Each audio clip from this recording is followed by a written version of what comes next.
Students, उस दिन हम लोगों ने सरल इकाई सेल और फलक केंद्रित इकाई सेल के बारे में देख लिया था और उसमें कुल परमाणुओं की संख्या कितनी होती है, उसको कैसे निकाला जाता है, उसके बारे में संपूर्ण जानकारी हम लोगों ने प्राप्त कर लिया था।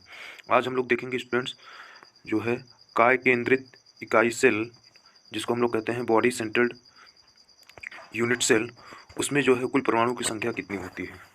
तो देखिए स्टूडेंट्स, यहाँ पर आपको एक फिगर दिखाया जा रहा है जो कि काय केंद्रित इकाई सेल है, ठीक है ना। 8 परमाणु जो है आपके कॉर्नर पर लगे हुए हैं और जो है आपका एक जो परमाणु है वो आपका बीचों बीच जो कि इस क्यूब के हवा में है, ठीक है ना। अब देखिए होता क्या है कि जो 8 परमाणु हैं ये अपना केवल और केवल 1/8 भाग ही योगदान देते हैं इस इकाई सेल को बनाने में, ठीक है ना। अब इनको अगर हम लोग काटते हैं तो आ जाता है 1। कितना आ जाता है? 1। अब ध्यान दीजिए, जो बीच में एक परमाणु है जो कि आपका इस क्यूब के बीचों बीच है, वो अपना पूरा योगदान देता है, अर्थात एक परमाणु है वो अपना पूरा भाग जो है इस क्यूब को बनाने में, अर्थात इस इकाई सेल को बनाने में योगदान दे रहा है, ठीक। अब ध्यान दीजिए, अगर पूछता है आपसे कुल परमाणुओं की संख्या कितनी होगी, कुल परमाणु कितने होंगे, तो आप जो है कुछ नहीं करना है, केवल और केवल आपको करना है कि एक और ये इन दोनों को ऐड कर देना है और हो जाएगा कितना? 2, ठीक है ना। तो कुल परमाणु की संख्या कितनी हो जाएगी? 2, ठीक है ना। तो बॉडी सेंटर्ड अर्थात BBC में अगर कुल परमाणु की संख्या पूछता है कितनी होती है तो आप बताएंगे 2। कैसे होती है यहाँ पर आप लोगों को स्टूडेंट्स बताया जा चुका है, ठीक। आगे देखिए स्टूडेंट्स, लास्ट हम लोग देखने जा रहे हैं अंतः केंद्रित इकाई सेल, जिसको हम लोग बोलते हैं इंड यूनिट सेल, जिसको हम लोग क्या बोलते हैं? इंड यूनिट सेल, ठीक है ना। अब देखिए इसमें कुल परमाणु की संख्या कितनी होती है, कैसे निकाला जाता है। देखिए 8 कॉर्नर पर परमाणु हैं, 8 जो है आपके यहाँ पर दिखाई दे रहा है कि कॉर्नर पर जो है परमाणु है। इसको हम थोड़ा और जूम कर देते हैं स्टूडेंट्स। यहाँ देखिए कॉर्नर पर जो है 8 परमाणु हैं, ठीक है ना।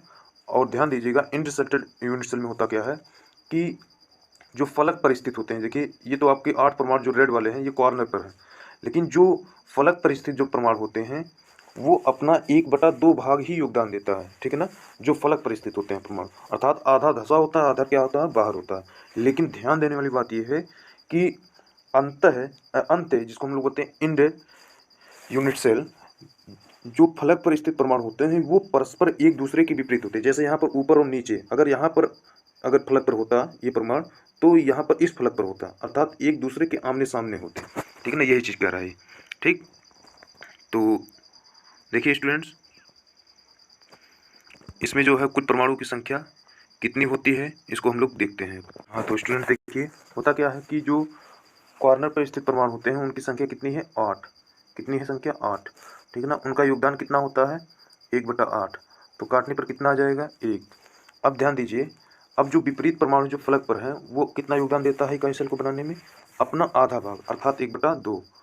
तो 1/2 और 2 परमाणु हैं तो फिर 1/2 तो आ जाएगा 1।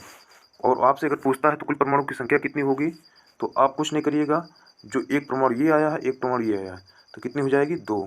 अर्थात टोटल परमाणु की संख्या कितनी हो जाएगी? 2 हो जाएगी, ठीक है ना। तो उम्मीद है स्टूडेंट्स ये वीडियो आपको समझ में आया होगा।